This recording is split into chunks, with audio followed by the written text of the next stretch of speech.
भगवान के मंदिरों को निशाना बनाते हुए महादेव मंदिर से सांप चुरा लिया। सूरत में तस्करों की संख्या दिन प्रतिदिन बढ़ती जा रही है। नवरात्रि चल रही है, लेकिन तस्करों ने कानून व्यवस्था को से बेखौफ होकर महादेव मंदिर से चोरी कर ली। एक सप्ताह में 2 बार तस्कर ने चोरी की। आश्रम में महादेव की मूर्ति से एक सांप चोरी हो गया। इसके बाद छतर चांदी भी छीन ली गई।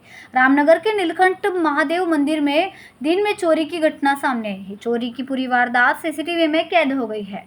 सीसीटीवी में दिखे एक शख्स ने महादेव मंदिर से चांदी का सांप चुरा लिया। स्थानीय लोगों की जांच से कुछ दिन पहले पास के आश्रम में भी चोरी की जानकारी मिली, जिसमें वही शख्स था।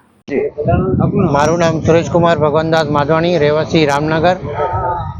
આપણે રામનગરમાં આવેલું નીલકંઠ મહાદેવ મંદિર એસએમસી ગ્રાઉન્ડની સામે આપણે બધા દર્શન કરવા ગયા તો જોયું નાગદેવ બાબા નાગદેવ મહારાજની હતા શંકર ભગવાનની મંદિરની ઉપર લુંગની ઉપર।